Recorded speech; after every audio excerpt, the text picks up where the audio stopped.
የፈቀደው የእግዚአብሔር ፈቃድ ነው ብለናል። ቀጥለን ያየነው ደግሞ ጋብቻ እስከ መቼ ነው የሚል ነው። ጋብቻ እስከ መቼ ነው? ለተወሰነው ጊዜ ጀምረን በሆነ ቦታ የምናቆምበት ነው ወይስ አይደለም የሚለው ነው ያየነው። እና ከዛ በኋላ በዛሬ ሳምንት አይተን መጨረሻ ላይ ያቆምነው ጋብቻ አንድ ባልና አንድ ሚስት አንድ ከሆኑበት ቀን ጀምሮ እስከ ዕለተ ሞታቸው ድረስ አብሮ ተጣምሮ ተጣብቆ የሚኖሩበት ተቋም ነው ብለን ነው ያጠናቀቅነው አይደል? አዎ። እስቲ አወልኛ ይላል። አዎ። እስከ ድረስ እስከ ዕለተ ሞት ድረስ ነው እንጂ ጀምረን የሆነ ግማሽ መንገድ ሄደን በቃኝ ብለን የምናፈርሰው ተቋም አይደለም። ከጀመርነው ምን ይቀጥልበት ነው እስከ ዕለተ ሞት። ጌታችን መጥቶ ከወሰደን ጥሩ፣ ካልወሰደን ያው እንጠራለን አይደል? ሁለት ጥሪ ነው ያለው። ክርስቶስ መጥቶ የሚወስደንና ቀጥሎ ደግሞ በተራችን ተጠርተን የምንሄድበት አለ። ስለዚህ ጋብቻን የሚያፈርሰው ሞት ብቻ ነው። ከዛ ውጪ ሰው በራሱ ተነስቶ በራሱ ተነስቼ በራሱ ተነስታ በራሱ ተነስቶ የሚያፈርስ ጉዳይ አይደለም። የማን ተቋም ስለሆነ የእግዚአብሔር ተቋም ስለሆነ፣ ስለዚህ ልባችን ይሄንን እውነት እያወቀ ያመነ ማመን አለበት። ክርስቶስን ካመንበት የቃሉን እውነት ምን ማድረግ አለበት? ማመን አለበት አይደለም እንዴ? ከዚህ ውጪ ሌላ ምንም ለዚህ ብለን የምናሻሽለው መሻሻያ የምንሰጠው ጉዳይ የለም። ቃሉ ያለውን ነው። ቃሉ ያለውን ሊከብደን ይችላል፣ ላይስማማን ይችላል። ነገር ግን ቃሉ ለኛ እንደሚመቸን ብቻ እየተረጎምን የምንኖርበት አይደለም። ቃሉ የሚለውን ማስተማር መሆን ግዴታ ነው። ከቃሉ ጋር የምንወግን ከሆነ የቃሉን እውነት ይዘን ጠብቀን መኖር አስፈላጊ እንደሆነ ማንም መጨረሻ ላይ ነበብነው ሚልክያስ መጽሐፍ ላይ ማንም የልጅነቱን ሚስት ምን ያድርግ? አያታልል። እንዲሁም ደግሞ ሚስትን የልጅነቱን የኪዳኑን ባል ምን አታደርገው? አታታልለው። ማታለል የሚፈቀድ አይደለም የምለውን አይተን ነው። ምክንያቱም እግዚአብሔር ሁለት ነገሮችን ይጠላሉ እንዳለ አይተናል። አንደኛ ምንድነው ይጠላሉ ያለው እግዚአብሔር? አቤት ፍቺን መፋታትን ምን አደርጋለሁ አለ እግዚአብሔር። እግዚአብሔር መፋታትን ይጠላል። እግዚአብሔር መፋታትን ይጠላል። እናንተ አይደለም እያልኩ ያለሁት ማን? እግዚአብሔር ምን ይጠላል አለ? እግዚአብሔር መፋታትን ይጠላል እያለ ነው። እግዚአብሔር ይጠላል እያለ እኛን ልናስታርቀው እንችላለን እንዴ? አንችልም እንዴ? ይጠላል። ሁለተኛ በግፍ ወንድሙን ምን የሚያደርገውን የሚገፋውን ሰው ይጠላል ነው ያለው።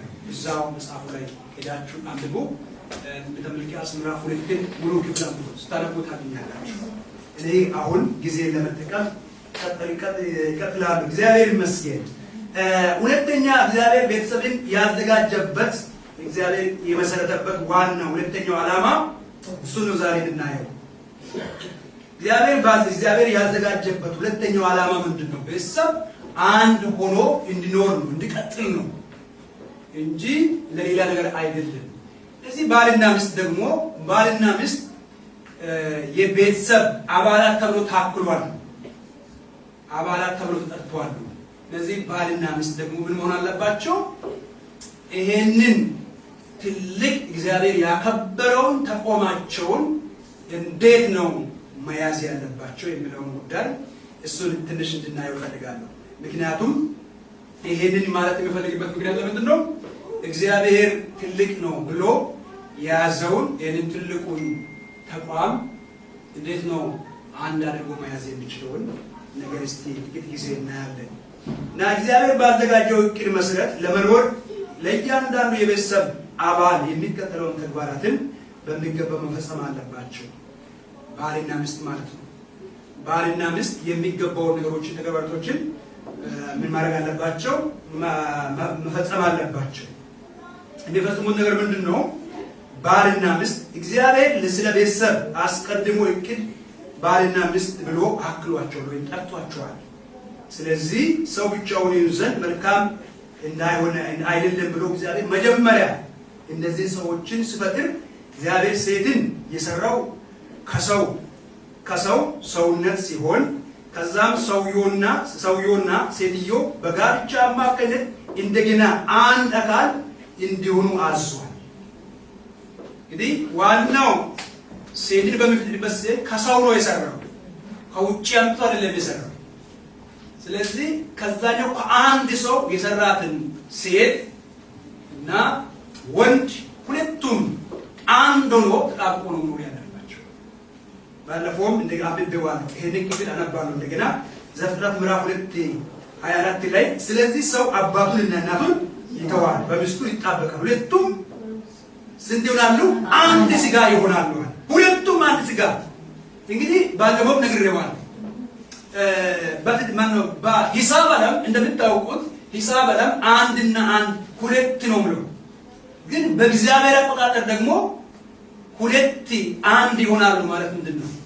ምስጢሩ ምንድነው ካላችሁ ከአንድ ሰው ነው መጀመሪያም እግዚአብሔር ሴትን አውጥቶ ሰርቶ አምጥቶ ሴት ይባል ብሎ ሲሰጥ አዳም ሲቀበል እንመለከታለን። አዳም እቺ አጥንቴ ናት ስጋዋም ከስጋዬ ነው።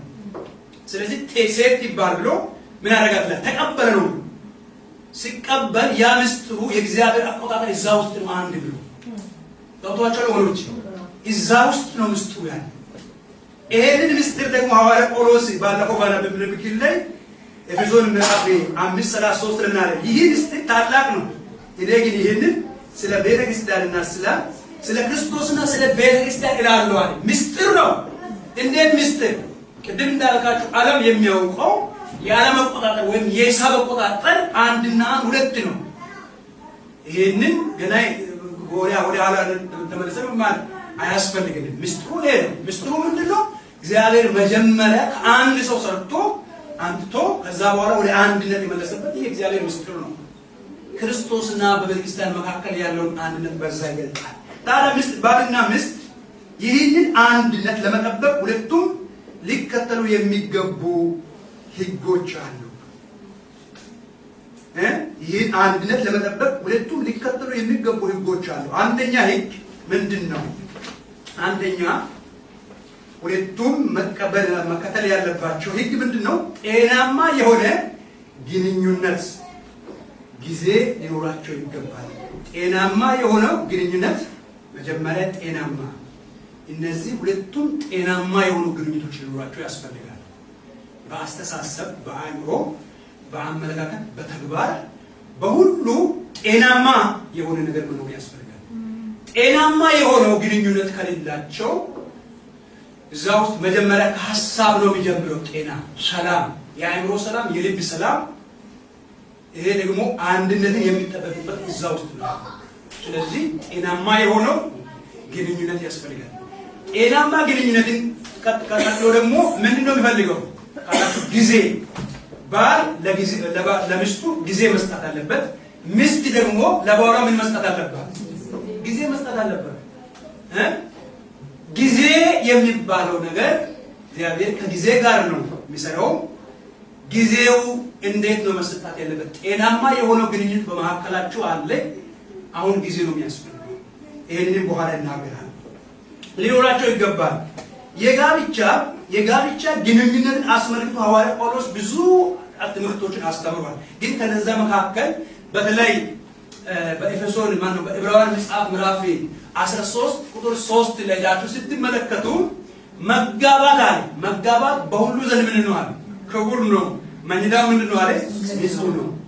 ይሄ መኝታ የሚለው አልጋው ጥሩ ደስ የሚለውን አንሶላ ወይም ፎጣ ጥሩ በብዙ ገንዘብ የተገዛውን እንትን ማንጠፍ ጉዳይ አይደለም። እዛ ቦታ ላይ የተናገረ ያለው የአእምሮ፣ የህልና፣ የአስተሳሰብ፣ የቅድስና ነው። ንጽህና ይላል። በሁሉ ዘንድ መጋባት ክቡር ነው። በማን ዘንድ? መጀመሪያ በፈጣሪው ይሄንን ተቋም ባቋቋመ አምላካችን ፊት ጋብቻ ክቡር ነው።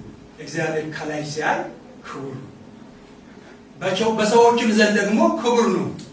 ሰዎች ናቸው ዛሬ ባለማወቃቸው ምክንያት ጋብቻን እያቀለሉ ያሉት። እንደ ጋብቻ እግዚአብሔር ያከበረው ተቋም የለም። ምስጢሩ ከገባን በጣም ክቡር ምን ነው ካላችሁ ክቡር ተቋም ነው። እግዚአብሔር ያከበረ ነው። እግዚአብሔር ያከበረውን እኔና እናንተ እንድናዋርደው ዘንድ አይገባም። ሌላ ሶስተኛ ሰው ሲገባ ያን ጤናማ በሆነው ግንኙነት መያዝ ሲያቅት ጤናማ በሆነው ግንኙነት መያዝ ሲያቅትሽ ነው ምን የሚሆነው ማለት ይቀላል። ከዛ በኋላ እጭ ይባላል። ላየነት የማይገቡ ንግግሮች ይወጡ ይመጣል። ለዚህ ጤናማ ግንኙነት ሊኖረው ያስፈልጋል። የመጀመሪያ ክቡር ነው። እንደ ክብርነቱ አክብረን እንያው። አይታችኋል? ሰዎች የሚሰጡት ልክ ነው። አንድን ዕቃ የሚያከብረውና የሚያዋርደው ያከበርሽው ያን ነው። ወርቅ የሆነውን ነገር አንገትሽ ላይ አድርገሽ ወይ አንገቴ ላይ አድርጌ ለዛ ለወርቅነቱ ክብር የማይሰጥ ከሆነ ምንም ነው። ወርቅነቱን የሚያከብረው ያንቺ የኔ የምንሰጠው ስፍራ ነው። የሰጠሽው ክፍል ስፍራ ነው። ትዳርሽን የሚያከብረው ትዳሬን የሚያከብረው አንተ ካዋረድከው ይዋረዳል ማለት ነው። እግዚአብሔር ግን ያዋረደ አይደለም። እግዚአብሔር ሲፈጥር እንደዚህ አይደለም የፈጠረው። ሲያቋቋም እንደዚህ አይደለም እግዚአብሔር ይሄንን ያቋቋመው ማለት ነው። ዛሬ ትዳር ላይ ያላችሁ ነገ ትዳር ውስጥ የምትገቡ ማክበር ያለባችሁ በእናንተው ልክ ነው። እግዚአብሔር በሰጣችሁ ልክ ይሄንን እንዴት አድርጋችሁ መያዙ ነው። እሱ ነው ትልቁ ነገር። እግዚአብሔር ቃል እየተናገረ ያለው እሱ ነው። ከጋብቻ ቤተሰብነት በፊት ምን ነገር ነበር? ቤተክርስቲያን አልነበረም። የዓለም ነገስታቶች አልነበሩ። የከበረበት ምክንያት ለምንድን ነው ካላችሁ እግዚአብሔር ከሁሉ በፊት ያቋቋመው ተቋም በምድር ለምንድን ነው ብላችሁ ካያችሁ ከቤተክርስቲያን በፊት ጋብቻ ነው፣ ቤተሰብን ነው እግዚአብሔር ያቋቋመው። ስለዚህ ጋብቻ በጣም ምንድን ነው? ክቡር ተቋም ነው። እስቲ ክቡር ተቋም ነው በሉት። ጭንቅላታችሁን ትንሽ ነቅነቅ አድርጉና እንደዚህ በሉት። ክቡር ጋብቻ ክቡር ተቋም ነው በሉት። እስቲ አታቃልሏ። ታዲያ ሳናቃልሏ ስናቃልል እየቀለልን ያለው ራሳችን ነው እንጂ ሌላ ነገር አይደለም የሚቀልለው። አታቃልሉት፣ አናቃልለው። ይቀለል ይገበት። ይሄንን ነው እግዚአብሔር ቃል የሚነግረን። ከዛ ሐዋርያ ጳውሎስ ቀጥሎ ሁላችሁ ማንኛ ስለ ግንኙነት ሲናገር ግንኙነት ብቻ ባልጋ ላይ ያለው ግንኙነት አይደለም። ቅድም እንዳልኳችሁ ከሐሳብም ከአእምሮም ጀምሮ ያለው ግንኙነቶችን ሲናገር አንደኛ ቆሮንቶስ ምዕራፍ 7 ላይ ሁላችሁም ድረስ ውስጥ አንደኛ ቆሮንቶስ ምዕራፍ 7 ቁጥር 3 እስከ 5 ያለውን ክፍል ስለ ባልና ስለ ሚስት ግንኙነት አስመልክቶ ሐዋርያ ጳውሎስ እዚህ ቦታ ላይ በቆሮንቶስ ቤተክርስቲያን ውስጥ ብዙ ችግሮች ነበሩ። በጋብቻ መካከል ብዙ አላግባብ የሆኑ ንትርኮች ነበሩ። ስለዚህ ይሄንን አስመልክቶ የተናገረበትን ክፍል እናነበው። እንደዚህ ይላል። ሁላችሁ ደርሳችኋል? አንደኛ ቆሮንቶስ ምዕራፍ 7 ከቁጥር 3 ጀምሮ እናነበው። ባል ለሚስቱ የሚገባውን ያደርግላት። ባል ለማን? ለሚስቱ የሚገባውን ያደርጋል። እንደዚህም ደግሞ ሚስቱ ለባሏ። ሚስትም በገዛ ስጋዋ ላይ ስልጣን የላትም፣ ስልጣኗ ለባሏ ነው እንጂ። እንዲሁም ደግሞ ባል በገዛ ስጋው ላይ ስልጣን የለውም፣ ስልጣኑ ለማን ነው? ለሚስቱ ነው እንጂ። ለጸሎት ትተጉ ዘንድ ተስማምታችሁ ለጊዜ ካልሆነ በቀር እርስ በርሳችሁ አትከላከሉ፣ ራሳችሁን ስለ አለመግዛት ሰይጣን እንዳይፈትናችሁ ደግሞ አብራችሁ ሁኑ ይላል። ይሄ እዚህ ቦታ ላይ ባል ለሚስቱ የሚገባውን ያድርግ ይላል። ሚስት ደግሞ ለባሏ የሚገባውን ታድርግ ማለቱ ምን ማለት ነው? ከሐሳብ ከአእምሮ ጀምሮ እያንዳንዱ እንቅስቃሴ ውስጥ በቤተሰብ ሕይወት ውስጥ አንዱ ለአንዱ የሚገባውን እያስተዋለ እያወቀ ማድረግ አለበት። ለምንድን ነው? ተቋም ነዋ፣ ቤት ነዋ። ይሄ ሲጎዳ አንዱ የራሱን ብቻ የሚመለከት ከሆነ እዛ ጋር ችግር ይመጣል። የኔ ነገር ብቻ እኔ እንደዚህ ካላገኘሁ፣ እኔ እንደዚህ ካላስ፣ እኔ እንደዚህ እኔ የሚባል ነገር ባለፈው ምንም ብያቸዋለሁ። እኔ የሚባል የእግዚአብሔር ድምፅ አይደለም። እኔ ለእግዚአብሔር ብቻ። ከዛ ውጪ ግን ደግሞ ትዕቢት ነው፣ ውድቀት ነው፣ የሲኦል ድምፅ። እንደዛ እንዳይ ምን መሆን አለበት? እኔ ሳይሆን ወደ ጋብቻ አንድነት ከውስጥ ካወጣን በኋላ ምንድን ነው የሚባለው? እኛ እስቲ በርስ እኛ እስቲ እኛ ምን እኛ ነው የሚባለው? እንዳትሞኙ። የኛ ቤት፣ የኛ ትዳር፣ የኛ ልጆች፣ የኛ አካውንት ነው እንጂ የሚባለው የኔ ቤት፣ የኔ ልጆች፣ የኔ እቺ ባለችበት ቦታ ችግር አለው፣ መመርመር አለበት። የኛ ነው የሚባለው የኛ ቤት ነው የሚባለው። የግል ቤት እሱም ችግር ነው። የግል ቤት አይደለም። የኛ የኛ ቤት የኛ ነው ሲባል ነው ነገሩ አብሮ መሄድ የሚቻለው። አለዛ አይቻልም። ቤተክርስቲያን ባለፈው ቤተሰባዊነት ነግሬዋለሁ።